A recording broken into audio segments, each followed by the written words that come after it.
자, 이제 이 여러 성경들을 가지고 사탄이 하는 일을 좀 정리를 해보십시다. 사탄은 거짓말을 해서 하나님의 백성들을 속입니다. 미혹하는 마귀라고 그랬죠.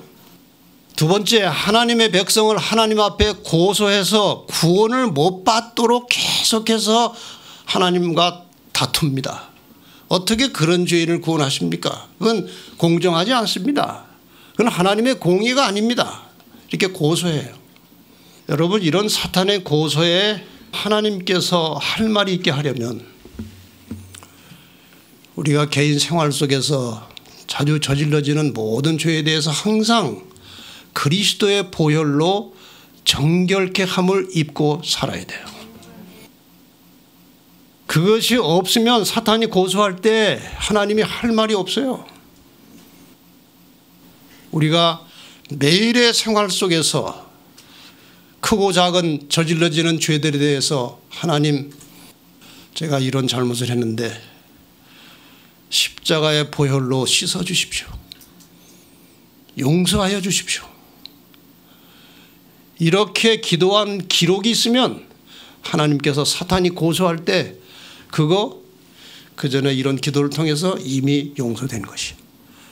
하나님이 할 말이 있어야 돼요. 그래서 죄를 깨끗하게 씻고 살라는 거예요. 전도하는 길을 막아서 복음이 전파되지 못하도록 합니다. 전도가 쉬워요, 어려워요? 어떤 사람은 쉽다 그러고 어떤 사람은 어렵다 그러는데 본질적으로는 쉬운 게 아니에요. 성령이 충만한 사람에게는 쉬워요. 그러나 평범한 사람에게는 어려운 일이에요. 사탄이 막는 것입니다. 마음밭에 뿌려진 말씀의 씨앗을 뺏어가고 자라나지 못하게 합니다. 여러분이 설교를 계속 듣고 결심을 하는데 신앙이 아무런 변화도 없고 성장도 없다. 그건 계속해서 마귀가 다 집어가는 거예요. 아무런 힘이 없어요. 아까 이미 설명드렸지만 진리가 뿌려진 마음밭에 혹은 교회 안에 가라지를 심는 것입니다. 잘못된 사상을 집어넣는 거예요. 잘못된 교리를 끌어들이는 거예요. 이런 역사는 교회 역사를 통해서 계속해서 이어져 왔습니다. 이 문제는 제가 다음에 별도로 한번 다시 다루려고 합니다. 악하고 나쁜 생각을 사람의 마음속에 집어넣을 수 있어요, 사탄이. 이게 참 무서운 것입니다. 여러분이나 저나 생활하다가 나쁜 생각 들어올 때 있어요, 없어요? 그걸 누가 집어넣는 거예요? 사탄이 집어넣는 거예요. 그 나쁜 생각이 들어온 대로 생각하고 말하고 행동하면 누구한테 팔려 넘어간 거예요? 사탄에게 팔려 넘어간 거예요. 여러분, 나쁜 생각이 들 때 절대로 거기에 넘어지지 마시기를 바랍니다. 나쁜 생각이 들어올 때 이건 사탄이 주는 생각이다. 꼭 나쁜 생각이 아니더라도 근심한다. 그건 뭐 나쁜 거 아니잖아요. 걱정이 되는데 어떻게 해요? 불안하다. 이런 게 다 사탄이 주는 생각들이에요. 주님께서는 우리 속에 희락과 평강이 있기를 바라십니다. 사탄은 근심과 걱정과 불안을 계속 집어넣는 거예요. 그런 생각이 들어올 때마다 예수의 이름으로 그런 사탄의 생각을 물리치시기를 바랍니다. 주님께서 도와주실 것입니다. 성령을 속이는 일을 하도록 사람의 마음에 작용합니다. 이 성령을 속이는 일은 다른 말로 하면은 양심을 속이는 것입니다. 인간은 분별할 줄 몰라요. 인간은 분별을 할 수 없는데 속에서 속이는 거예요. 사탄이 그런 일을 하게 하는 것입니다. 그러니까 위장하게 하는 것입니다. 위장. 겉으로 사람이 볼 때는 굉장히 헌신적이고 굉장히 겸손하고 사람이 아주 좋아 보이는데 속이 다른 거예요. 이것이 성령을 속이는 거예요. 표적과 기사를 향하여 택한 백성들도 미혹해서 뺏어갑니다. 우는 사자같이 두루다니며 삼킬 자를 찾는데 이게 극에 달하면 핍박하고 죽입니다. 하나님을 진실하게 믿는 사람들을 죽인 역사가 중세 암흑 시대를 통해서 무수하게 일어났어요. 죽이는 일까지 하는 거예요. 하나님의 구속 사업이 실패해서 구원받는 자가 없도록 하는 것이 사탄의 활동 목표의 중요한 대목입니다. 이 모든 것을 사탄이 이러한 잡다한 일을 하는 목적이 무엇이냐? 사탄의 최종 목표를 세 가지로 정리할 수 있습니다. 하나는 하나님의 율법을 폐지하는 것입니다. 그래서 사탄은 하나님의 법을 존중하고 하나님의 법을 믿음으로 순종하며 사는 사람들을 집중적으로 공격합니다. 넘어뜨리기 위해서. 하나님의 율법이 사람들의 시야에서 사라지게 만들려고 하는 것입니다. 하나님의 율법을 제대로 깨닫고 지키는 사람들이 이 땅에서 없어야 하는 것입니다. 이것이 사탄의 목표예요. 그러나 지금까지 하나님께서는 온 역사를 통해서 그 수가 적지만 항상 진리에 충실한 그의 백성들을 남겨오셨습니다. 그들이 남은 자들이에요. 소수입니다. 그러나 그런 사람들이 있어요. 절대로 하나님의 율법은 폐지되지 않습니다. 그러나 사탄은 그 일을 하고 있어요. 또 하나는 자신이 경배를 받고자 하는 것입니다. 자신도 하나님이 되고 싶은 거예요. 사탄의 최초의 목적이 무엇이었습니까? 자기도 하나님처럼 돼서 경배를 받고 싶었던 것이에요. 그러다 쫓겨났어요. 그 마음은 아직도 가지고 있습니다.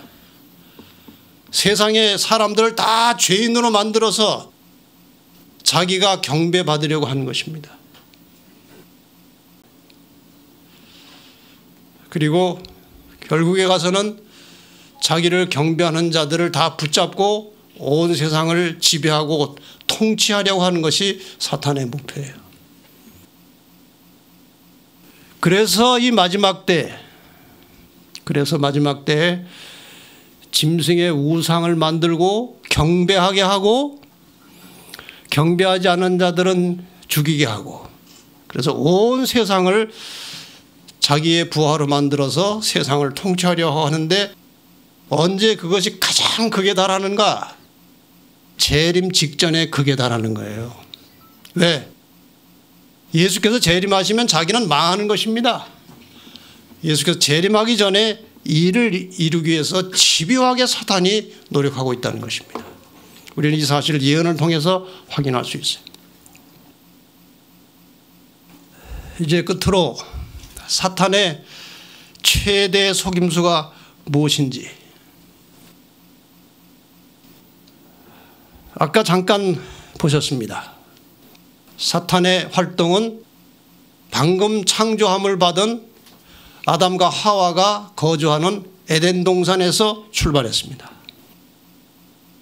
에덴 동산의 선악과에 대해서 하나님께서 이미 명하셨습니다. 선악과 나무 실과를 먹지 말라. 내가 먹는 날에는 정령 죽으리라 그랬어요. 여기에 대해서 사탄이 거짓말하는 것입니다. 뱀이 여자에게 이르되 너희가 결코 죽지 아니하리라. 자, 하나님께서는 정령 죽으리라고 하셨어요. 사탄은 결코 안 죽는다고 그랬어요. 그러니까 두 말 중에 하나는 거짓말입니다. 여러분, 하나님이 거짓말 하시겠습니까? 그럼 누가 거짓말한 거예요? 뱀 속에 들어간 사탄이 거짓말한 거예요. 사탄의 최대 기만은 여기에서 시작되었습니다. 결국 선악과를 먹은 사람은 죽었습니다. 자기는 결코 안 죽는다고 했는데 죽었어요. 그래서 사탄은 자기의 그 거짓말을 감추기 위해서 또 하나의 기만을 썼는데 몸은 죽었다. 그러나 영혼은 죽지 않았다. 그 후에 죽은 자의 영혼이 마치 살아있는 것처럼 사람들이 생각하고 느끼도록 하는 활동은 전부 다 사탄이 대행하는 것입니다. 이것을 사람들이 잘 모르고 있다는 거예요. 사탄의 이러한 기만수를 대행하고 있는 자들에 대해서 신명기 18장에 목록이 다 나와 있어요. 아들이나 딸을 불 가운데로 지나게 하는 자, 복술자, 기륭을 말하는 자, 요술을 하는 자, 무당, 진언자, 신접자, 박수, 초혼자. 이 초혼자라는 것은 혼을 초대하는 사람을 말하는 거예요. 혼을 불러들이는 사람이에요. 초혼자 뭐 결혼 처음 한 사람이 아니에요. 혼을 불러들이는, 초대하는 사람이에요. 결국 이러한 모든 매체들을, 이러한 매개자들을 통해서 사탄이 인간에게 심어주고 하는 사상이 무엇이냐? 영혼은 죽지 않는다는 것입니다. 바로 이것이 기독교 안으로 스며들어 와가지고 교리가 돼버렸어요. 이 영혼불멸 사상이 어떠한 철학적, 어떠한 역사적 경로를 통해서 교회 교리로 자리를 잡게 되었는지에 대한 설명을 여러분이 채널 7에 들어가시면 거기에 상세하게 제가 강의해 놓은 게 있습니다. 영혼의 불멸이냐 죽은 자의 부활이냐, 그 강의를 들어보시면 이 역사가 상세하게 나옵니다. 결과적으로 오늘날 일반적인 기독교의 구원관은 제가 그 책에서 그대로 따온 것입니다. 예수교 장로교 총회에서 발행한 교리 교육 지침서에서 가져온 거예요. 이렇게 구원받는다고 가르칩니다. 믿고 사람이 죽으면 육체는 흙으로 돌아가나 그리스도인의 영혼은 하나님께 돌아간다. 죽으면 몸에서 영혼이 분리돼서 어디로 돌아가요? 하나님께로 간다는 거예요. 거기서 그들은 빛과 영광 가운데서 마지막 날에 그들의 육체까지 완전한 구원을 얻을 날을 기다린다. 영혼이 천당에 가긴 가는데 아직도 완성은 안 된 채 기다리는 거예요. 이와는 달리 예수를 믿지 않고 거역한 사람들의 영혼은 음부에 던져져 고통과 절망 가운데서 최후의 심판을 기다리게 된다. 여러분 잘 생각해 보세요. 이게 얼마나 불합리한 것입니까? 우리가 뭐 가장 오래전에 살았던 사람 중에 그냥 우리가 말하는 대로 이 사람들이 이 교리가 가르치는 대로 지옥 갔을 것이라고 생각될 수 있는 사람이 가인이에요. 살인자니까. 회개하지 않았어요. 그럼 그 영혼이 말이에요.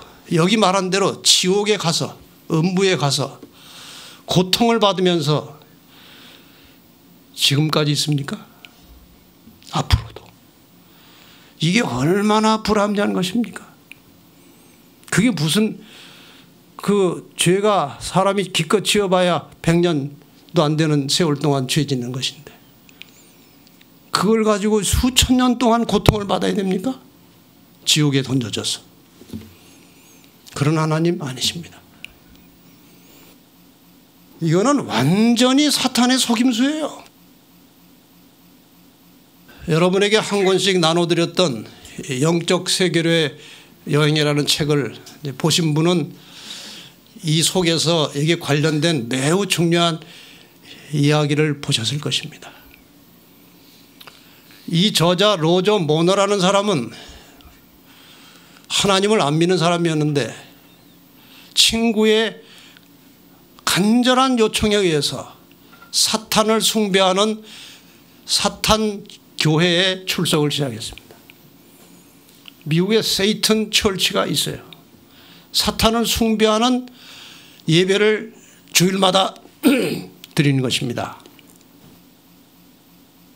한번 예배를 드리고 있는데 이제 한 일요일에 대주교가 설교를 했어요. 그리스도인들, 예수 믿는 사람들의 우상 숭배, 이런 제목으로 설교를 하다가 이런 말을 하는 것입니다. 대주교가 주님께서 사탄 숭배하는 예배에서 주님은 사탄입니다. 주님께서 우리 시대의 풍부한 과학적 지식과 이 모든 것이 숨길 수 없는 이 계몽 시대에도 불구하고 온 세상 사람들이 영혼 불멸을 믿도록 전 세계를 속였습니다. 이 얼마나 놀라운 일입니까? 영혼 불멸로 속였다는 거예요. 근데 그때 갑자기 누가 돌발 질문을 한 것입니다. 누군지는 모르겠지만 어쨌든 이 로저 모너가 예배드리다가 그런 주교가 말을 하는데 누가 질문하는 거예요. 갑자기. 그러면 재림교인들은 어떻습니까? 세상의 모든 이가 속았지만 재림교인들은 속지 않았습니다. 그들은 왜 이 교묘한 속임수에 넘어가지 않을 수 있었습니까? 이런 질문한 거예요. 이 로저 모너라는 사람 재림교인이 누군지는 몰라요. 그냥 누가 질문한 것뿐입니다. 그때 주교가 한 대답이 재림교인들을 제외시킨 이유는 그 숫자가 매우 적기 때문입니다. 말이 됩니까? 그 다음에 그리고 그들이 속아 넘어가지 않은 이유는 그들은 평범한 사람들이 아니기 때문입니다. 제가 좀 더 이해하기 쉽게 설명드리죠. 재림교인들은 성경상에 나오는 창조의 안식일을 지키는 것 자체가 영들이 그들을 속일 수 없게 만듭니다. 여러분, 창조를 제대로 이해하면요, 영혼이 별도로 존재할 수가 없어요. 그래서 이 창조와 안식일을 제대로 이해하는 사람들은 사실상 영혼 불멸에 속지 않습니다. 창조주가 그들을 특별히 보호하시고 그들에게 위대한 영적 능력을 주십니다. 그래서 그들은 평범한 사람들이 아니라고 하는 것입니다. 이건 제3자가 하는 이야기예요. 그것도 어디 속에서? 사탄 교회 안에서 일어난 대화입니다. 오늘날 수많은 사람들이 속고 있는 것입니다. 제가 종종 이 이야기를 드린 적이 있는 것 같습니다. 이재훈이라는 이 목사님 지금 살아계시는지 돌아가신지 모르겠습니다만은 검사 출신 목사예요. 검사하다가 다시 목사가 된 분이에요. 너무 과로를 했는지 1993년에 뇌경색이 와서 이제 목회 검사 일을 다 접고 요양하러 들어갔습니다. 요양하러 가서 그동안 목사지면서도 너무 바빠서 제대로 성경을 못 읽었다는 양심의 가책 때문에 휴양하는 동안에 계속 성경만 읽었다고 그래요. 성경을 100회 통독을 하고 비로소 기존의 나의 견해에 오류가 있음을 발견하기에 이르렀다. 가르치기도 했고 책까지 썼어요. 무슨 책? 기독교의 전반적인 이해라는 책까지 썼어요. 그런데 말한 것은 모르지만 책에 남아있는 거예요. 그게 자기가 잘못된 말을 한 것이. 그것을 바로잡는 뜻에서 인간의 사후세계라는 책을 썼어요. 이 책 속에 물론 많은 내용이 들어있지만 표지에다가 이렇게 썼습니다. 이 표지에 나온 내용이에요. 죽은 자의 영혼은 없다. 전생이 있다는 영혼 재생설이나 죽은 자의 영혼이 천당이나 지옥에 간다는 영혼 불멸설은 모두 비성경적인 인간이 만들어낸 허상일 뿐이다. 그동안 자기가 그렇게 가르쳤다는 것입니다. 그렇게 믿었고 책도 썼고. 그런데 성경을 100번 읽고 나니까 그것이 틀렸다는 사실을 깨달은 거예요. 성경 어디에도 육신을 떠난 영혼이 다른 세계에서 생존한다는 말은 없다. 반대로 죽음은 생존의 끝이고 육신이 죽을 때 그 영혼 생명도 끝난다는 내용의 성경 구절은 헤아리기 어려울 만큼 있다. 이것이 성경을 100번 읽고 나서 이 머리 좋은 사람이 깨달은 거예요. 여러분은 어떻게 믿는지 모르겠지만 만약에 영혼 불멸을 믿지 않고 있다면 이 머리 좋은 검사 목사님이 성경을 100번이나 읽고 깨달은 것을 성경을 반도 안 읽고 깨닫고 있는 거예요. 이게 얼마나 큰 축복입니까? 여러분, 이 속임수에 오늘날 세계가 속고 있는 거예요. 무서운 일입니다. 결국 이것이 나중에 강신술이라고 하는 이미 나타나서 돌아다니고 있습니다만은 무서운 무기로 인간들을 미혹하게 될 것입니다. 사람이 죽어도 영혼이 살아있다고 믿을 때에 사탄이 그야말로 자기 마음대로 요즘 아이들로 말하면 가지고 놀 수 있는 놀이개감이 되어버리는 거예요. 자기 마음대로 할 수 있어요. 왜? 죽은 아버지가 나타나서 한마디 하는 거예요. 이렇게 해라. 그 아버지 아는 얼굴인데 나타난 거예요. 그게 아버지가 아니거든요. 누구예요? 그건 사탄이에요. 요즘 무당들은요, 아주 발달이 돼가지고요, 말을 하는데 자기 아버지 목소리를 그대로 내는 거예요. 미국의 어떤 여자분이 우리 재림교회 목사님하고 성경 공부를 좀 하다가 도중에 그만뒀어요. 근데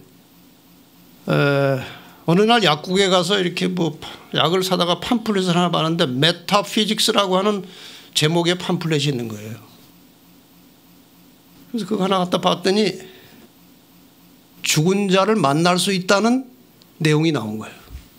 남편이 죽은 상태에 있었어요. 그래서 거기 주소를 따라서 갔어요. 남편을 좀 보고 싶어가지고. 영매가 있는 것입니다. 영매라는 것은 산자와 죽은 자 사이에서 죽은 자를 불러내는, 중매시키는 그런 역할을 영매라고 해요. 강신술사입니다. 이 영매가 주문을 해오니까 죽은 남편이 나오는 거예요. 살아있을 때 같이 살 때 있었던 이야기 다 하는 겁니다. 시간이니까 들어갔어요. 남편만 보고 싶으면 가는 거예요. 여러 번 이것이 반복되면서 무슨 일이 벌어진 줄 아십니까? 이제는 가서 영매가 안 하고 자기가 나오라고 하면 나오는 거예요.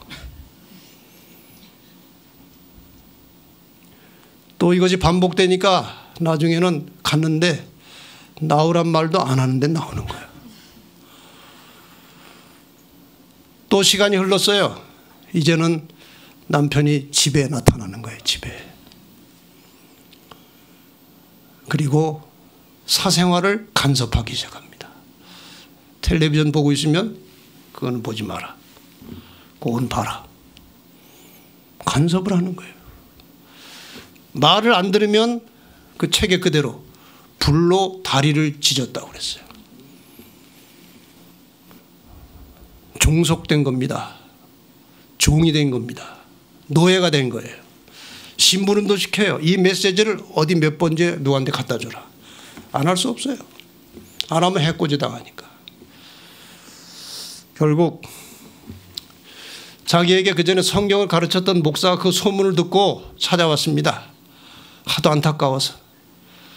설명을 한참 한 다음에 당신을 그렇게 하는 그 남편이 누군지 아십니까? 알지요. 제가 처음에는 남편인 줄 알았는데 이제는 그것이 사탄이라는 것을 압니다. 제가 왜 거기를 가는 줄 아십니까? 교회에서 사람이 죽어도 영혼은 살아있다고 가르쳤고 제가 그것을 믿었기 때문에 그곳에 가서 나타난 남편이 제 남편의 혼인 줄 알았습니다. 근데 지금은 혼이 아니고 사탄이라는 사실을 알지만 빠져나갈 수는 없습니다. 여러분이 영혼이 불멸한다는 사상을 믿으면요, 말세에 사탄이 정말 집요하게 공격해서 넘어뜨릴 수 있어요. 여러분 그 올무를 벗어나야 됩니다. 그걸 벗어나야 돼요. 이러한 사탄의 유혹과 시험을 어떻게 이길 수 있느냐?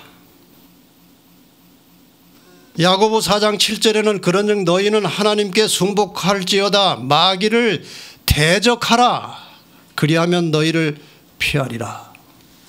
마귀를 뭐 하라고 그랬어요? 대적하라고 그랬어요. 하나님께는 순복하고 마귀에게는 대적하라고 그랬어요. 덤벼들으라는 거예요. 네가 뭔데 말이야.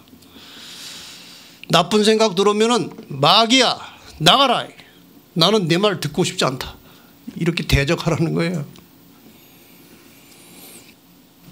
마귀의 괴계를 능히 대적하기 위하여 하나님의 전신갑주를 입으라. 대적하는 방법은 전신갑주를 입으라는 거예요.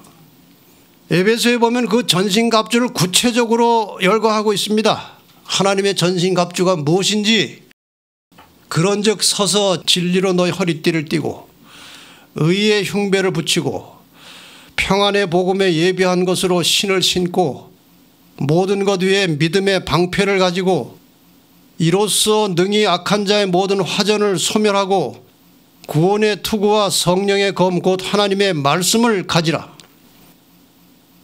모든 기도와 간구로 하되 무시로 성령 안에서 기도하고 이를 위하여 깨어 구하기를 항상 힘쓰며 성도를 위하여 구하고 이렇게 전신갑주에 대해서 설명을 하고 있습니다.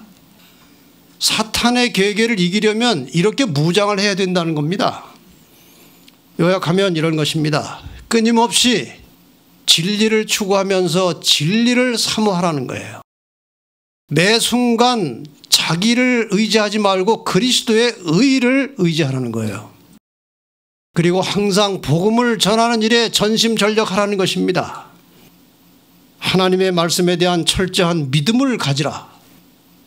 매일 구원의 확신을 가지고 살아야 한다는 것입니다. 날마다 하나님의 말씀을 깊이 상고하고 아침마다 성령을 구하며 간절히 기도하라는 것입니다. 여러분, 하루를 살면서 승리하는 비결은 아침마다 성령 충만함을 받는 것입니다.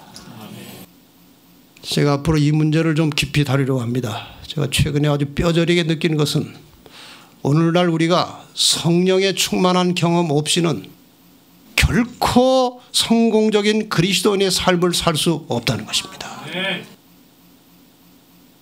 앞으로 이 문제를 저는 집중적으로 좀 다루어서 이 진리의 햇불 교회를 출입하는 성도들이 진리만 찾는 사람들이 아니고 성령 충만하여 진리에 순종함으로 모든 그리스도인의 삶에서 승리자가 되게 하는 것이 이 교회의 목표가 되는 것입니다.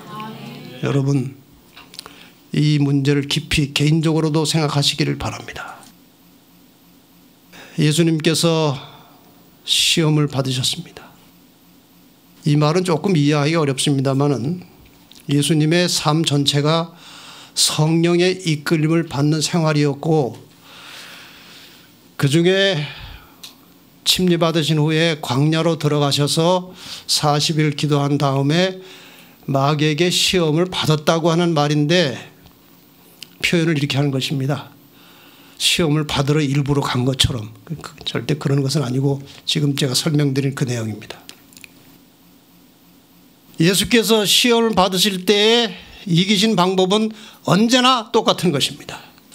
돌을 떡으로 만들려고 하는 시험 1번을 받으셨을 때 기록되었으되 사람이 떡으로만 사는 것이 아니고 하나님의 입으로 나오는 말씀으로 살 것이라. 어디에 기록되었어요? 신명기 8장 3절에 기록된 말씀으로 이긴 것입니다. 두 번째 시험, 산꼭대기에 데리고 가서 여기서 뛰어내리면 천사가 내 발을 받들어 돌에 부딪히지 않게 할 것이다. 성경에 그렇게 기록되지 않느냐? 사탄도 성경을 이용했어요. 또 기록되었을 때 주 너희 하나님을 시험치 말라. 신명기 6장 16절에 기록된 말씀으로 그 시험을 넘어가셨습니다. 세 번째 시험은 천하 만국을 다 보여주고 너 이거 찾으러 왔는데 나한테 절 한번 하면 그 고생할 거 없이 그냥 내가 넘겨주겠다. 사탄아 물러가라. 기록되었으되 주 너희 하나님께 경배하고 다만 그를 섬기라. 신명기 6장 13절에 기록된 말씀으로 시험을 이기셨습니다. 여러분 히브리 2장 18절에 보면 자기가 시험을 받아 고난을 당하셨은즉 시험 받는 자들을 능히 도우신다고 했습니다. 여러분 주님의 도우심으로 이기세요. 스스로의 힘으로 이기려고 하지 마시고 우리를 도우신 분, 우리가 어떤 상황에 어떤 시험을 받을지라도 주님은 경험을 하셨습니다. 그 상황에서 어떻게 이겼는지 주님이 아십니다. 기도하시면 주님께서 도와주실 것입니다. 야고보 2장 19절에 보면 내가 하나님 한 분이 줄 믿느냐 잘하는도다 귀신들도 믿고 떠느니라.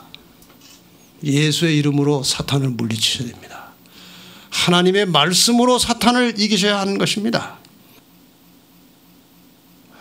시간이 좀 갔습니다마는 사탄의 결말에 대해서 잠깐 말씀드리고 마치겠습니다. 계시록 20장 1절로 3절에 보면 사탄이 마침내 잡히는 장면이 나옵니다. 이렇게 사람을 미혹하고 유혹하다가 천사가 무저갱 열쇠와 큰 쇠사슬을 그 손에 가지고 하늘로서 내려와서 용을 잡으니 누가 잡혔어요? 사탄이 잡혔습니다. 그 뒤에 빼며 마귀 사탄이라 잡아 1000년 동안 결박하여 무저갱에 던져 잠그고. 이 사건은 예수 재림 때 일어날 일입니다. 예수께서 재림하시면 사탄은 잡힙니다. 구원받은 성도들은 하늘로 가고 악인들은 다 죽고 이 땅이 황폐한 가운데 있습니다. 얼마 동안 1000년이 차도록 다시는 만국을 미혹하지 못하게 하였다가 왜 미혹할 수 없어요? 아무도 없어요. 성도들은 다 하늘에 가고 악인들은 다 죽었어요. 1000년 동안 미혹할 수가 없어요. 1000년이라는 세월이 흘러갈 것입니다. 사단이 황폐한 지구상에 홀로 남는 거예요. 사탄이 갇혀 있는 것입니다. 쉽게 말하면 1000년이 참해 사단이 옥에서 노예 나왔다는 말은 할 일이 생겼다는 것입니다. 무슨 할 일이 생겼어요? 죽었던 악인들이 부활하는 것입니다. 1000년 후에 그들을 모아서 이제 예루살렘 성을 이 땅에 다시 내려온 예루살렘 성을 공격할 때 하늘에서 불이 내려와서 저희를 소멸하고 저희를 미혹하는 마귀가 불과 유황못에 던지우니 드디어 사탄이 최후로 멸망하는 장면이 벌어지는 것입니다.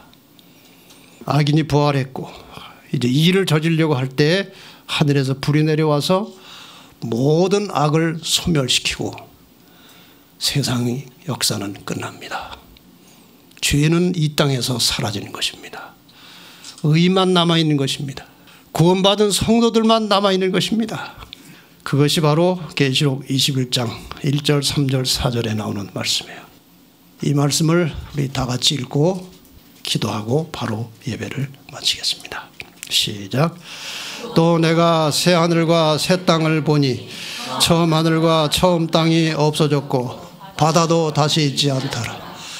내가 들으니 보좌에서 큰 음성이 나서 가로되 보라 하나님의 장막이 사람들과 함께 있음에 하나님이 저희와 함께 거하시리니 저희는 하나님의 백성이 되고 하나님은 친히 저희와 함께 계셔서 모든 눈물을 그 눈에서 씻기심에 다시 사망이 없고 애통하는 것이나 곡하는 것이나 아픈 것이 다시 있지 아니하리니 처음 것들이 다 지나갔음이로라.